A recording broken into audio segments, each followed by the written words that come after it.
Just say who he is. So my name is. Hi, who are you and what's your wisdom? Hi, I'm Keith, and I've been asked what should one do in responding to, what was the question? Well, my question was, with an experience of living very close to country for so many years, what comment have you got to make about caring for country? Okay. I think, I mean, that could be a very long conversation, but I think if I reduced it to one thing, I would say pay attention. I think that has been a learning, a practical learning for me here. And using the buffel analogy, because I've spent so much time looking at buffel and so on, I'm pretty good at identifying it. And the thing I love about the fact is it took no cleverness of mine. There's nothing I did that was, I did this, so I know this now. It was my brain just kept seeing things, and over time, you sort of, without knowing it, you're actually seeing things that you used not to see before. And I remember David Woods, when I first came to Central Australia, was explaining all the plants, and I was a bit like the Irishman I talked about. I thought they all look the same to me, but they don't anymore because I spent time with them. And so just what we can do in any place where we are, we don't have to be in a wilderness, although certainly some of you are, but is to pay attention, spend time paying attention to where you are, and I think it will reward you. And I have a secondary and only two questions.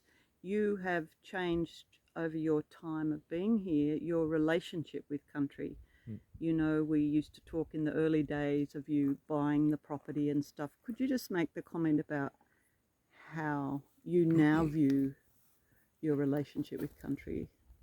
Well, the first thing is, people will often say, in fact, we've had conversations, how big is my property, and do you own this, and so on. And I mean, technically, yes, Stella and I, well, except for the loan, but I think I can pretty honestly say I don't feel that anymore. I don't feel like I own it. I feel like I look at that mountain, 850 million years old, and I'm just passing through. The notion of ownership is a nonsense.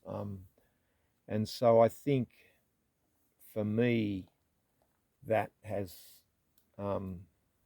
that's embedded itself in me to some extent. And so I feel very grateful to be living in a place where there aren't so many fences. When I've lived in Sydney, it's very hard not to define things by fences and so on.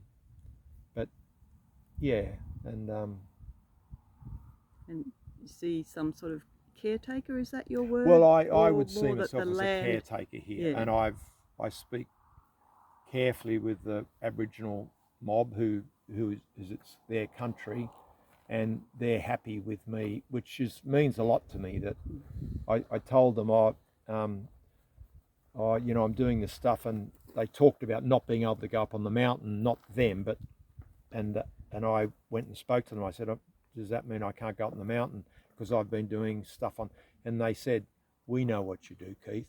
And I thought, and we just really like what you do. So yeah, it's and I think why the buffel thing's become a spiritual thing for me is that I sometimes think of myself as Sisyphus, that I'll probably never be successful in my task, but it doesn't matter.